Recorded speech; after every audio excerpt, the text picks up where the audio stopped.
SC आरक्षण को वर्गीकृत करने का फैसला सुनाया गया था। हम सरकार से प्रेस के माध्यम से आग्रह किया था कि राज्य सरकार तत्काल इसको कैबिनेट से पास करके कानून बनाए। उसके बाद 2 मरतबा कैबिनेट की मीटिंग हो चुकी है। पहली कैबिनेट मीटिंग के अंदर हमारे इस फैसले को एससी कमीशन को भेजा गया था। 1 सप्ताह एससी कमीशन की रिपोर्ट आने में लग गया। इसी दौरान मुख्यमंत्री ने पीसी करके ये बयान जारी किया कि हमने सर्वोच्च न्यायालय के फैसले को चुनाव आयोग को प्रेषित कर दिया है। जब भी चुनाव आयोग की रिपोर्ट आएगी, अनुमति आएगी, हम इसको कानून बनाकर लागू करेंगे। 2 दिनों के बाद चुनाव आयोग द्वारा भी प्रेस कॉन्फ्रेंस बुलाई जाती है और प्रेस के माध्यम से चुनाव आयोग ये कहते हैं कि हमारे पास सरकार की कोई प्रपोजल, कोई प्रस्ताव विचाराधीन नहीं है। हम लोगों ने दूसरी कैबिनेट मीटिंग का भी इंतज़ार किया कि शायद इस कैबिनेट मीटिंग में सरकार हमारे काम को सिरे चढ़ाए। इसी दौरान हम भारतीय जनता पार्टी के प्रदेश अध्यक्ष माननीय मोहन लाल बड़ोली जी से भी मिले। उन्होंने भी कहा कि आपका कार्य अंडर प्रोसेस है, मगर इसे दुर्भाग्य कहे जब चुनाव आयोग ने अपनी पीसी करके ये कहा कि हमारे पास ये इस तरह का कोई प्रस्ताव सरकार द्वारा भेजा गया लंबित नहीं है, ये बात सुस्पष्ट हो गई कि हमारे मुख्यमंत्री झूठ बोल रहे हैं। हम आज आपके माध्यम से प्रदेश सरकार के साथ साथ केंद्र सरकार के लोगों को भी, नेताओं को भी एक बात बताना चाहते हैं कि मुख्यमंत्री जी, यदि आपकी करने की मंशा नहीं थी, आपने इस तरह का झूठा बयान प्रेस के सामने नहीं देना चाहिए। अब भी हम आपसे एक रिक्वेस्ट करते हैं कि यदि आप नहीं करना चाहते, अपनी स्थिति स्पष्ट करें। हम लोग इस संदर्भ में 22 सितंबर 2024 को जींद में डीएससी समाज का एक बहुत बड़ा कार्यक्रम करने जा रहे हैं, जिसके अंदर हजारों की संख्या में लोग इकट्ठा होंगे। वेन्यू नई अनाज मंडी भी हो सकता है, या जो समय पर उपलब्ध रहेगा वो वेन्यू हो सकता है। हम फिर मुख्यमंत्री जी से कहते हैं कि मुख्यमंत्री जी, हम आपको डीएससी नौकरियों में लागू करने के लिए 21 सितंबर तक की समय अवधि देते हैं। या तो आप 21 सितंबर तक डीएससी के मुद्दे पर चुनाव आयोग से अनुमति लेकर कानून बनाएं। देखिए सरकार का तमाशा, हरियाणा की सरकार चुनाव आयोग से HKRN के कर्मचारियों की लगातार भर्ती करने की अनुमति ले लेती है। हरियाणा सरकार चुनाव आयोग से रेगुलर भर्तियां करने की भी अनुमति ले लेती है। हरियाणा सरकार 1.5 लाख कच्चे कर्मचारियों को पक्का करने के लिए भी चुनाव आयोग से अनुमति ले लेते हैं। मुझे एक बात बिल्कुल भी समझ नहीं आई कि जब राज्य सरकार द्वारा भेजे गए सभी मसौदों को चुनाव आयोग पारित कर रहा है, उसकी अनुमति दे रहा है, मुख्यमंत्री जी आप सर्वोच्च न्यायालय के फैसले को अपनी दराज में क्यों बंद किए हुए हैं? यदि आप नहीं करना चाहते मत करें। हम लोग 18 सालों से संघर्षरत थे, हमें कोई फर्क नहीं पड़ता। मैंने आपको कहा कि हमने सरकार को 21 सितंबर तक की समय अवधि दी है। 22 सितंबर को जींद के अंदर समाज बहुत बड़ी संख्या में इकट्ठा होएगा। अगला निर्णय तो समाज करेगा, हम भी भारतीय जनता पार्टी का साथ देंगे अथवा नहीं देंगे। यदि समाज ये कहेगा कि भारतीय जनता पार्टी का साथ दो तो उस पर हम विचार करेंगे। अगर भारतीय जनता पार्टी ने तत्काल हमारे मसौदे को चुनाव आयोग से अनुमति लेकर इसको कानून नहीं बनाया तो निश्चित तौर पे जो भी हमारे समाज का निर्णय आएगा वो सर्वोपरि रहेगा। अब ये मामला हमारे विधायकों की और मंत्रियों की सीमा रेखा से बाहर जा चुका है, क्योंकि जिन विधायकों ने, चाहे वो कांग्रेस पार्टी को या भारतीय जनता पार्टी को या किसी अन्य पार्टी के हो, जिन लोगों ने अपने अपने आकाओं से टिकट मांगनी होती है, वो लोग सरकार को सख्त भाषा का प्रयोग नहीं कर सकते। हमारे विधायक मूक दर्शक बन के मुख्यमंत्री की तरफ देख रहे हैं और मुख्यमंत्री बार बार हमारे समाज को, इस 33,74,000 की आबादी वाले समाज को झूठ परोस रहे हैं। हम कहते हैं कि मुख्यमंत्री जी इस झूठ के कारोबार को तत्काल बंद कीजिए। आप अगर नहीं करना चाहते मत कीजिए, कोई फ़र्क नहीं पड़ता, क्योंकि हमारे जितने बच्चे लगने चाहे 10% लगे हमें स्वीकार है, मगर प्लीज़ झूठ मत बोलिएगा। हम आपकी झूठ को और सच के 21 सितंबर तक इंतज़ार करेंगे और जब 21 सितंबर की समय अवधि समाप्त हो जाएगी उसके बाद हम सरकार के साथ क्या करेंगे ये 22 सितंबर को हम आपके सामने बताएंगे। आप कह रहे हैं कि मुख्यमंत्री झूठ बोल रहे हैं, आपको गुमराह किया जा रहा है, आपको जनता पार्टी की स्थिति उस बेबस अबला जैसी है।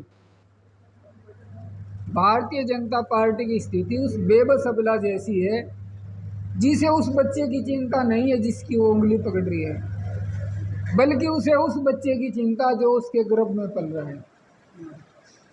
जो लोग 21 तारीख को जो तथाकथित डीएससी, जो दलित ब्राह्मण जिन्होंने 21 अगस्त को भारत बंद का आह्वान किया था, वो लोग इनका कभी वोटर रहा ही नहीं।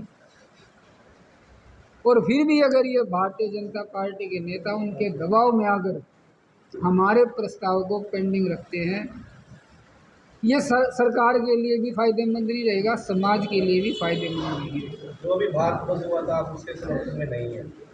देखिए एक बात बताइए, मायावती जो आज दलित राजनीति के हाशिए पर जा चुकी है, जिसका आज दलितों की राजनीति में कोई लंबा चौड़ा कंट्रीब्यूशन नहीं है, बल्कि मायावती आज बिल्कुल हाशिए पे जा चुकी है, क्योंकि बीजेपी का केंद्र में समर्थन करते करते मायावती बिल्कुल राजनीतिक तौर से कमज़ोर हो चुकी है। अब इस चंद्रशेखर महाशय की बात कर लेते हैं। चंद्रशेखर जी उस बात को भूल चुके हैं कि इसके नगीना लोकसभा क्षेत्र में हमारे डीएससी समाज के लोगों ने इसको लाखों रुपए का आर्थिक सहयोग देकर, अपना कीमती वोट देकर इसको चुनाव जितवाया। और ये सभी चमारों के नेता एक ही भाषा बोलते हैं कि जो संविधान पीठ द्वारा निर्णय सुनाया गया है वो असंवैधानिक है। मैं आपके माध्यम से इन सभी चमार नेताओं से एक सवाल पूछता हूँ कि ये असंवैधानिक कैसे है। जितने भी आपके समाज के पढ़े लिखे लोग हैं, जो कानून के जानकार है, मैं उनको चुनौती देता हूँ, आओ खुले मंच पे चर्चा कर लेते हैं। आपसे एक बात जानना चाहेंगे कि ये अगर आप इस आरक्षण को जातियों में खंडित होने की बात कर रहे हैं, आपका सवाल तो सही है, मगर थोड़े से शब्दों में आप चयन करने में मैं तो यही कहूँगा आपसे चूक हो गई। शेड्यूल्ड कास्ट की हरियाणा में 42 जातियाँ हैं। 6 जातियाँ वो है जो चमड़े से संबंधित काम करती है। 36 वो शेड्यूल्ड कास्ट की जातियाँ हैं जो शेड्यूल्ड कास्ट तो है मगर वो चमड़े से संबंधित कार्य नहीं करते। 1992 के अंदर जब हरियाणा में चौधरी भजनलाल जी की सरकार होती थी हमारे तत्कालीन नेताओं ने भजन लाल जी से ये बात कहनी शुरू कर दी थी कि चौधरी साहब इस आरक्षण में हमारी भी हिस्सेदारी होनी चाहिए। तब 92 के एंड में आते आते चौधरी भजन लाल जी ने हाई कोर्ट के जस्टिस सरदार गुरनाम सिंह को आयोग का दर्जा दिया और उनसे ये कहा कि हरियाणा में जितनी भी शेड्यूल्ड कास्ट की जातियां हैं, आप उन जातियों की संख्या, शिक्षा, नौकरियों की हिस्सेदारी के बारे में सारी रिपोर्ट हमें प्रस्तुत करें। जो जस्टिस गुरनाम सिंह ने 93 में जो रिपोर्ट सबमिट की थी, वो सारी रिपोर्ट नेट के ऊपर भी पड़ी हुई है, फिर भी मैं आपको बता देता हूँ। उन्होंने जो अपनी रिपोर्ट में नौकरियों का विश्लेषण किया वो मैं आपको बताने जा रहा हूँ।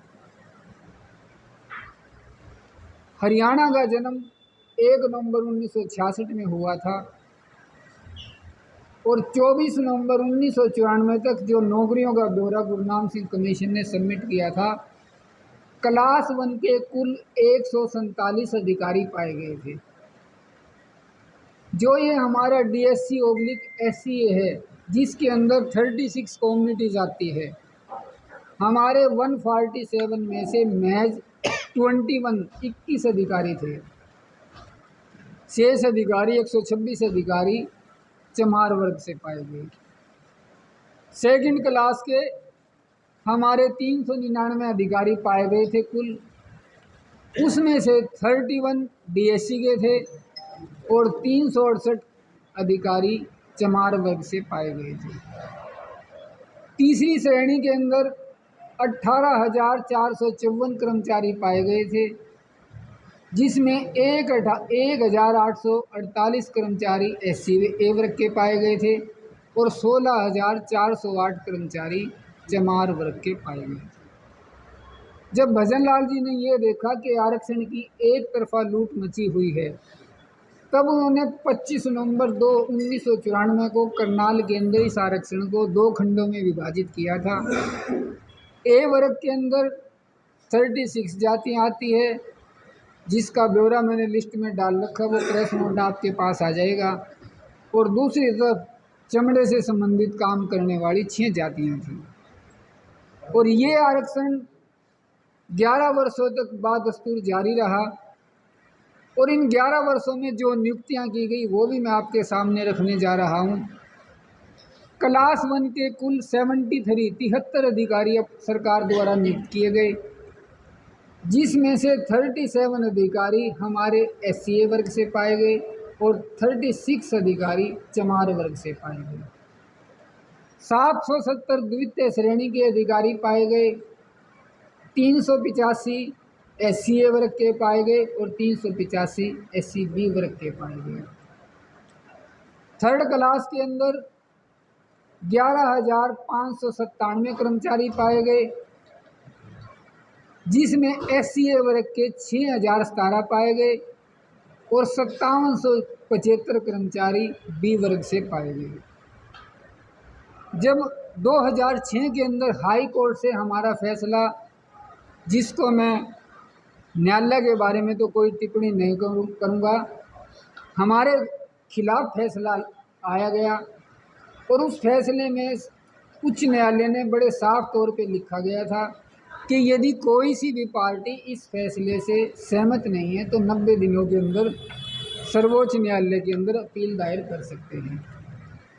इसे दुर्भाग्य के अथवा सौभाग्य के कि उस समय हरियाणा के मुख्यमंत्री चौधरी भूपेंद्र सिंह हुड्डा होते थे, जिन्होंने अपनी कुर्सी बचाए रखने के लिए, क्योंकि उस समय हरियाणा में चमारों के 11 विधायक होते थे और DSC समाज के केवल 6 विधायक होते थे, उन्होंने हमारी अपील को सर्वोच्च न्यायालय में दायर ही नहीं किया। जब हम वर्ष 2006 में जींद में आमरण अनशन कर चुके थे और वर्ष 2008 में रोहतक में आमरण अनशन कर चुके थे, 2008 के अंदर 21 महीनों के बाद मुख्यमंत्री ने हमारी अपील को सर्वोच्च न्यायालय में दायर किया, जो मुख्यमंत्री की कमजोर इच्छा शक्ति को और एक तरफा झुकाव को स्पष्ट दिखाता है। हमारे बड़े भाई ये कहते हैं कि चौधरी भजन लाल जी ने इस एससी रिजर्वेशन को 2 भागों में बांटा था और हमने उसको सत्ता में नहीं आने दिया। आपके माध्यम से मैं उन बड़े भाइयों को एक बात स्पष्ट कर देना चाहता हूं कि हमारे आरक्षण की तरफ भूपेंद्र सिंह हुड्डा ने टेढ़ी आंख की थी और आज हरियाणा में भूपेंद्र सिंह हुड्डा राज में आने के लिए तरस रहे हैं। अगर हमारे मामले में भूपेंद्र सिंह हुड्डा अपनी गलती स्वीकार करके आज भी हमारे इशू पर बोलते हैं, आज भी हमारे विषय में वो इंटरफेरेंस करते हैं, तो समाज किसी के बारे में भी विचार कर सकता है। आज जो भी पार्टी, जो भी संगठन बीएससी को नौकरियों में लागू कराने का काम करेगा, हम उन संगठनों की तरफ, उन राजनीतिक दलों की तरफ सॉफ्ट कॉर्नर से देख सकते हैं। देवीदास जी, जो अपने तौर पे कहूँ कि चुनाव आयोग कागज़ों में तो ये कहा जाता है कि ये इंडिपेंडेंट एजेंसी है, मगर जिस तरह से आयोग काम कर रहा है उससे ऐसा लगता है कि भारतीय जनता पार्टी की बी टीम है। कोई चुनाव आयोग वाला इसका अस्तित्व नज़र नहीं आ रहा। अगर चुनाव आयोग इंडिपेंडेंट एजेंसी होती तो किसी भी एम्प्लॉय की नियुक्ति की बात नहीं की जाती, क्योंकि चुनाव की कोड लगने के बाद किसी कर्मचारी की नियुक्ति का काम नहीं किया जाता। और जबकि आज वर्तमान भारतीय जनता पार्टी की सरकार HKRN के साथ साथ नियमित कर्मचारियों को, रेगुलर एम्प्लॉइयों की भर्ती पे भी लगातार काम कर रही है। गदर मीडिया तो आप देखें और उसमें अच्छी नई ताज़ा खबरें सुनने को मिलेगी, देखने को मिलेगी, और हरियाणा में क्या चल रहा है क्या नहीं चल रहा है ये भी आपको पता चलेगा। और चैनल को लाइक करें, सब्सक्राइब करें और शेयर करें। थैंक यू, धन्यवाद।